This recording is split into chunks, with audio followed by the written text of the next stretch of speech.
For living product, ये company तो बहुत जल्दी बंद होने वाली है। ये कंपनी तो बहुत ज़्यादा लोगों के साथ फ्रॉड कर रही है, बहुत ज़्यादा लोगों के पैसे लूट कर भाग रही है, बहुत सारे लोगों के साथ स्कैम हो रहा है। यहाँ पे कोई भी पैसा मत लगाना, आपके पैसे डूब जाएंगे, आपके पैसे यहाँ पे खराब हो जाएंगे। ये सिर्फ बस बातें करते हैं, यहाँ कुछ नहीं बनता, किसी का यहाँ पे कुछ नहीं बनता।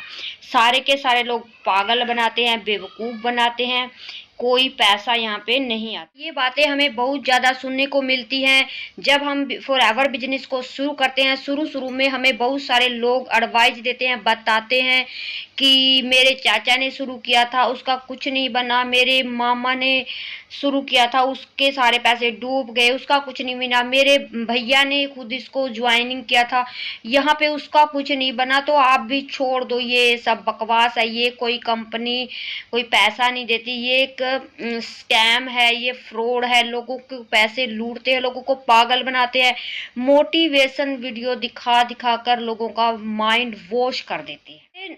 न्यू बंदा, न्यू पर्सन इसको स्टार्ट करता है और उसको ये बातें सुनने को मिलती है, ये छोटे छोटे डाउट्स उसके माइंड में आते हैं और उसका भी माइंड मतलब कि इस तरीके से हो जाता है, कहीं सच में तो मेरे साथ फ्रॉड नहीं हो जाएगा, कहीं सच में तो मेरे पैसे नहीं डूब जाएंगे। और जो बंदा न्यू होता है तो जायज़ है उसके मन में ये बातें आना, कॉमन बात है, उसको आना भी चाहिए। कहीं उसका एक कैरियर वो अब बनाने जा रहा है, कहीं पे उसके साथ फ्रॉड ना हो जाए और ये बातें उसके साथ सच में ही कोई स्कैम ना हो जाए। कहीं ना कहीं वो स्टार्ट भी कर लेता है और अपना असिस्टेंट सुपरवाइजर लेवल भी डन कर लेता है, बट वो जब आगे बढ़ता है, अपना बिजनेस शुरू करता है और उसको जैसे उसके पास लोग आते हैं, वो लोगों को बिजनेस बताता है, तो उसके पास ये मतलब बहुत सारे क्वेश्चन आते हैं, डाउट आते हैं कि भाई तू कहाँ फंस गया, तू मुझे भी फंसाने जा रहा है, ये तो फंसने फंसाने वाला काम है, यहाँ पे पैसे डूब जाते हैं, आई एम नॉट इंटरेस्ट। वो लोग उसकी बात नहीं सुनते और उसका काम नहीं चलता, धीरे धीरे उसका काम मतलब कैरियर उसका, उसे ये लगता है कि मैंने गलती की है, मैंने फॉरएवर में अपने पैसे लगा दिए हैं, मैंने कहीं ना कहीं मेरे पैसे डूब गए, मेरा काम नहीं चल रहा है। तो उन्हें बोलते हैं कि भाई तू कहाँ फंस गया है, तेरे तो मतलब यहाँ पे पैसे चले गए हैं, और हम कहीं ना कहीं नेगेटिव हो जाते हैं, हमारा दिमाग बोलता है मैं सच में ही यहाँ पे फंस गया हूँ। वो लोग कहीं ना कहीं इस बिजनेस को क्विट कर देते हैं, लोग इस बिजनेस को क्विट कर देते हैं, उन्हें पूरी क्लियरिटी नहीं होती है कि ये बिजनेस क्या है, उनका माइंड सेट थोड़ा सा मतलब वीक होता है, वो सोच नहीं पाते हैं कि वाकई ही मेरा यहाँ पे क्या बन सकता है, और वो इस बिजनेस को छोड़ देते हैं, क्विट कर देते हैं। तो मैं उन लोगों से बोलूँगी कि आप इस वीडियो को अपने हर पर्सन तक भेजें, अपने हर मतलब कि जो आपके साथ काम करने आ रहे हैं या फिर आपको जो नेगेटिव कर रहे हैं, आप उन इस वीडियो को उन तक जरूर भेजें, ताकि इस वीडियो में वो समझ सके कि आखिर फॉरएवर है क्या और फॉरएवर लोग क्यों छोड़ते हैं। इस वीडियो में पूरी की पूरी जानकारी मैं यहाँ पे दूंगी, और अगर मेरे चैनल पर पहली बार आए तो चैनल को लाइक एंड सब्सक्राइब जरूर करें, थंबनेल प्रेस करें, आने वाली नोटिफिकेशन को आप मिस ना करें। इस वीडियो को अपने जो नोवर्स है उन सबको शेयर जरूर करें, क्योंकि मैं इस वीडियो में बिल्कुल डीपली, बिल्कुल प्रैक्टिकली बातें यहाँ पे करने जा रही हूँ। मैं बताऊंगी कि आखिर फॉरएवर क्या है, तो इस वीडियो को आप जरूर उन तक पहुँचाएं ताकि सब लोगों को क्लैरिटी हो कि आखिर फॉरएवर लिविंग प्रोडक्ट आखिर है क्या। तो चलो फर्स्ट पॉइंट पे हम बात करते हैं। हाँ, तो लोग बोलते हैं फॉरएवर स्कैम है, फॉरएवर फ्रॉड है, तो मैं उन लोगों को बोलूँगी फॉरएवर एक लीगल कंपनी है। अगर आपको ट्रस्ट नहीं है तो आप खुद गूगल पे सर्च करें, फॉरएवर की वेबसाइट सर्च करें, या फिर फॉरएवर के जो ओरिजिनल डिस्ट्रीब्यूटर है जो ऑलरेडी इसमें काम करते हैं, उनके पास डॉक्यूमेंट्स होते हैं, उनके पास ओरिजिनल सर्टिफिकेट होते हैं, जैसे मेरे पास है कि फॉरएवर क्या है, आप उनको चेकआउट करा सकते हैं, आप उनको कहीं पे भी चेकआउट करा सकते हैं, ये ओरिजिनल है या फिर ये डुप्लीकेट है, फॉरएवर आखिर है क्या। तो आप इसके बारे में खुद जानकारी ले सकते हैं, गूगल झूठ नहीं बोलता, गूगल पे आप खुद इसकी सर्च करें, खुद देखें फॉरएवर कौन है, कहाँ से है और क्या उसकी प्रोफाइल है। मैं उन लोगों को यही बोलूँगी आप पहले सर्च करें, कंपनी फेक है, कंपनी स्कैम है, तो आप मेरे ऊपर केस कर देना, और अगर कंपनी ओरिजिनल है, कंपनी जेन्युइन है, तो आप मेरे साथ बिजनेस शुरू कर लेना। जो भी न्यू लोग मुझे ऐसा बोलते हैं, मेरे पास आते हैं, तो मैं उनको साफ साफ ऐसे ही बोल देती हूँ, आप मेरे डॉक्यूमेंट्स चेक करें, आप मेरी प्रोफाइल चेक करें, या फिर आप कंपनी का बैकग्राउंड चेक करें। अगर कंपनी फ्रॉड है, कंपनी फेक है, तो आप कंपनी पे केस कर देना या फिर आप मुझ पर केस कर देना। अब यहाँ पे मेन पॉइंट है, लोग बोलते हैं अरे भाई ये तो इंडिया है, यहाँ पे तो लोग क्राइम, बहुत बड़े बड़े क्राइम, कत्ल करने के बाद या फिर रेप करने के बाद भी मिनटों में बाहर आ जाता है और वो बाहर घूमता है, उसका कुछ नहीं बिगड़ता।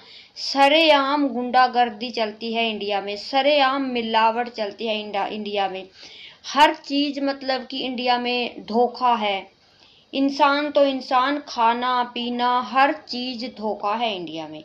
तो इंडिया में ये कंपनी रियल कैसे हो सकती है, कैसे हम यकीन करें, कैसे हम माने कि फॉरएवर जेन्युइन है, फॉरएवर स्कैम नहीं है, फॉरएवर फ्रॉड नहीं है।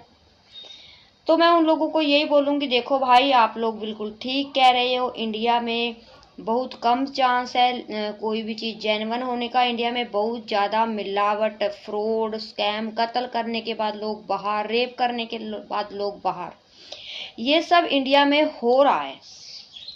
बट उन लोगों से मेरा एक क्वेश्चन है, मेरा एक सवाल है, क्या ये सब दुबई में भी हो रहा है? क्या ये सब कनाडा, अमेरिका जैसी कंट्री में भी ऐसा ही होता है? वहाँ पर भी कत्ल करने के बाद लोग मतलब बाहर आ जाते हैं मिनट में। वहाँ पर भी बहुत ज़्यादा मिलावट है, कोई अपने खान पान के बारे में कुछ भी वहाँ पे सिक्योरिटी नहीं है, कुछ भी चेकिंग नहीं होती। तो मैं उन लोगों को ये बता दूं, बहुत बड़ी बड़ी दुबई, सऊदी अरब, बहुत बड़ी बड़ी कंट्रीज हैं, अमेरिका है, ऑस्ट्रेलिया है, इंग्लैंड है, न्यूजीलैंड, बहुत बड़ी बड़ी कंट्री हैं जहाँ पे अगर आप छोटी से छोटी चीज़ भी कोई गलत जा रही है तो वहाँ पे बैन हो जाती है। एक छोटी सी टैबलेट वहाँ पे नहीं जा सकती जो कि गलत है। तो आप सोचो दोस्तों, इतनी बड़ी कंपनी वहाँ पे कैसे जा सकती है? फॉरएवर लिविंग प्रोडक्ट हर देश में चल रही है, Dubai, America, Canada, Australia, America, London, Japan, हर कंट्री में फॉरएवर जा चुकी है दोस्तों, और हर कंट्री में फॉरएवर चल भी रही है, और आज की नहीं, पिछले 145-46 सालों से चल रही है। तो मैं उन लोगों से ये क्वेश्चन करना चाहूंगी, जहां पे एक थप्पड़ मारने से ही पुलिस आ जाती है और उस आदमी के ऊपर केस हो जाता है, इतनी सख्त कानून वाली कंट्री में आप फॉरएवर लिविंग प्रोडक्ट बिजनेस कर रही है, वहां पे ऑफिस बनाए हुए हैं करोड़ों के, तो क्या वो कंपनी लीगल है? अनलीगल है? अनलीगल है वो। वहां पे वो कैसे चल रही है? अगर वो स्कैम है, फ्रॉड है, तो वो लोग, वो कंट्री वाले तो उसको एंटर नहीं होने देंगे ना। सोचो, इतनी बड़ी बड़ी कंट्री में अगर बिजनेस चल रहा है तो वो छोटी कंपनी हो सकती है? मान लेते हैं इंडिया में हो जाता है, पैसे खाकर पुलिस या फिर इंडिया गवर्नमेंट भी ये मतलब 2 नंबर के काम चलवा सकती है, बट बड़ी बड़ी कंट्री में ये नहीं चलता। तो यहाँ पे वो लोग बोलते हैं सर हमने तो एक वीडियो देखी थी, हमने तो यूट्यूब पर वीडियो देखी थी, FLP का काला सच। जी हाँ, हमने तो उसमें देखा था फॉरएवर फ्रॉड है, स्कैम है, पैसे लूटती है, ये फंसने फंसाने वाला काम है, ये काम है, वो काम है। तो अब मैं उन लोगों को ये बोलूँगी, यूट्यूब पे आप सर्च करना, हर चीज़ की 2 वीडियो निकल कर आएंगी। अगर आप किसी चीज़ को पॉजिटिव सर्च करोगे तो वो भी आएगी, और अगर आप किसी चीज़ को नेगेटिव सर्च करोगे तो वो भी आएगी। तो यहाँ पे देखो, लोगों ने तो भगवान को भी नहीं छोड़ा, मतलब भगवान के भी 2 पहलू बना दिए लोगों ने। अब एक लोग जो श्रद्धा से भगवान में विश्वास रखते हैं, कोई अल्लाह, वाहिगुरु, माता, जिसको भी मानते हैं, जिस भी गॉड को मानते हैं, वो उसकी नेगेटिविटी मतलब उसको पॉजिटिव वे में देखते हैं, उसके बारे में पॉजिटिव बातें ही आएंगी और आप उनको देखोगे। बट उसी भगवान के बारे में लोग गलत भी अफवाहें भी बोल रहे हैं, लोग गलत वीडियो भी बना रहे हैं, भगवान को भी कोस रहे हैं, लोग भगवान को भी मतलब गलत बोल रहे हैं, ऐसा कुछ बोल रहे हैं। ऐसे लोग हैं दुनिया में, तो क्या हम भगवान को मानना छोड़ देते हैं? बिल्कुल नहीं। अब हमारे खुद के पेरेंट्स के बारे में लगा लो, हमारा कोई भाई है, बहन है, या हम खुद ही क्यों ना है, तो उसके बारे में बहुत सारे लोग मान लो अच्छे हैं, हमारे आस पड़ोस में बहुत सारे, या फिर रिश्तेदार में बहुत सारे लोग, मतलब 70-80% लोग हमें अच्छा बोल रहे हैं, हमें मतलब कि बेटर फील करवा रहे हैं। बट कुछ लोग होते हैं जो हमें अच्छा फील नहीं करवाते, हमें अच्छा नहीं समझते हैं, वो हमारी निंदा चुगली करते हैं, हमारे बारे में गलत बोलते हैं। तो क्या हम गलत हो जाते हैं? अब और लगा लो, आप मार्केट में चले जाओ, ऐसी कौन सी चीज है जो असली है और उसकी नकली नहीं है? अब नोट को ही देख लो, अब 500 का नोट है, 500 का नोट असली भी है मार्केट में और नकली भी है। 500 का नोट असली है तो उसका नकली भी है।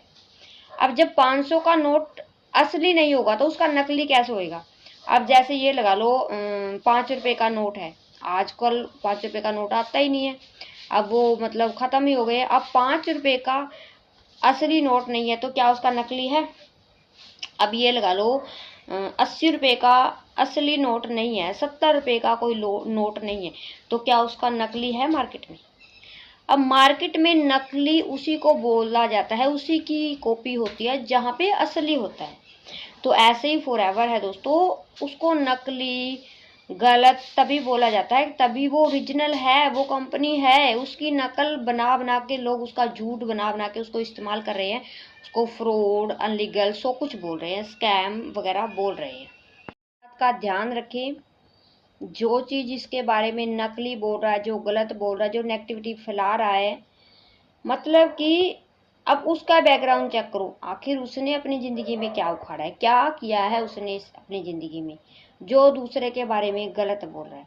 मतलब कि हर पॉजिटिव चीज के साथ नेगेटिविटी भी साथ में होती है। अगर असली चीजें हैं तो नकली चीजें भी होती हैं। जो जिस चीज के बारे में एक्सपर्ट होता है, जो जिस चीज के बारे में नॉलेज रखता है, जानता है, उसे पता होता है, वही उसके बारे में बता सकता है। अब अगर एक बिजनेसमैन से पूछोगे कि बिजनेस क्या है, तो उसको बिजनेसमैन ही बता सकता है। अब अगर आप किसी मतलब कि बावर्ची से पूछोगे कि बिजनेस के बारे में, तो वो नहीं बताएगा, बट वो अपनी रेसिपी, अपनी जो भी सब्जी बनानी आती है, जो भी उसको रेसिपी आती है, उनके बारे में जरूर बता देगा। तो आप सलाह उस पर्सन से ले जो ऑलरेडी इस फील्ड में है, ना कि उस पर्सन से जो इसके बारे में जानते नहीं है, जिन्हें पता ही नहीं है। अब अगर नेटवर्क मार्केटिंग के बारे में जानना है, नेटवर्क बिजनेस के बारे में जानना है, तो आप एक बड़े नेटवर्क से ही सलाह लें। बड़े बड़े नेटवर्क क्या बोल रहे हैं इसके बारे में, बिल गेट्स क्या बोल रहे हैं, उनकी एडवाइस सुने, वो क्या बता रहे हैं। बिल गेट्स एक बहुत बड़े रिच पर्सन है, अगर सर्च करके देखो आप तो उनकी लैंग्वेज क्या है, उनको बोला जाता है, गेट्स ने बोला है, अगर आप जीरो से स्टार्ट करना पड़े, सारा का सारा बिजनेस आपका जीरो हो जाए और आपको दोबारा से जीरो से स्टार्ट करना पड़े सारा सिस्टम, तो आप क्या शुरू करेंगे, मतलब कैसे शुरू करेंगे? तो उन्होंने खुद बोला है, मैं एक अच्छी नेटवर्क मार्केटिंग कंपनी को चूज करूंगा और फिर से अपना जो कैरियर है मैं जीरो से स्टार्ट करूंगा। तो ऐसे ऐसे लोगों की सुनो, जो खुद मतलब कि उनके पास अरबों खरबों की प्रॉपर्टी होने के बाद भी वो नेटवर्क मार्केटिंग के बारे में अच्छा बोल रहे हैं, ना कि आप एक सड़क छाप जो आपके आस पड़ोस वाले आपके रिश्तेदार हैं, जिनको खुद 10,000 रुपया कमाना मुश्किल है महीने में और एडवाइस आपको लाखों रुपए की देते हैं, आप सुनते उनकी हो। अगर सर्च करो यूट्यूब की, अगर बातों पे अगर जाओगे तो हर चीज के दो पहलू होते हैं। अगर अच्छी वीडियो शेयर है तो उसकी नेगेटिव वीडियो भी शेयर है। अगर आप सर्च करोगे मतलब कि कोई भी शैम्पू है, कोई तेल है, उसके बेनिफिट तो उसके बेनिफिट निकल कर आ जाएंगे। अगर आप सर्च करोगे इस शैम्पू के साइड इफ़ेक्ट, तो उसके साइड इफ़ेक्ट भी निकल कर आ जाएंगे। अगर आप सर्च करोगे मतलब आईफ़ोन के बारे में, इसके क्या-क्या बेनिफिट है, तो वो निकल कर आ जाएंगी। अगर आप सर्च करोगे इसके क्या-क्या मतलब कि साइड इफ़ेक्ट है, क्या नुकसान है, तो वो भी निकल कर आ जाएंगे। अगर घर में एनिमल्स रखने के बेनिफिट आपको चाहिए तो वो भी आ जाएंगे, और अगर बेनिफिट रखने के नुकसान क्या-क्या है, तो वो भी आ जाएंगे। मतलब कि हर चीज़ की पॉजिटिव वीडियो भी है और नेगेटिव वीडियो भी है। अब सोचना आपको, आपको कहाँ पे जाना है, कौन सी साइड पे जाना है, नेगेटिविटी की तरफ या पॉजिटिविटी की तरफ। अगर आपको नॉलेज अच्छी लगी, आपको ये समझ में आया है कि हर चीज़ के दो पहलू होते हैं, हमें खुद सर्च करना होता है, हमें इसके बारे में खुद देखना है कि बड़े बड़े लोग इसके बारे में क्या बोल रहे हैं, नेटवर्क मार्केटिंग का क्या फ्यूचर है। आप गूगल पे सर्च करो, कहीं पे भी इसकी जानकारी लो और समझो। और जो लोग नेगेटिविटी फैला रहे हैं उन लोगों ने खुद क्या किया है ज़िंदगी में, वो भी देखो। और आई होप नॉलेज अच्छी लगी होगी। आज के लिए इतना ही था। All the best.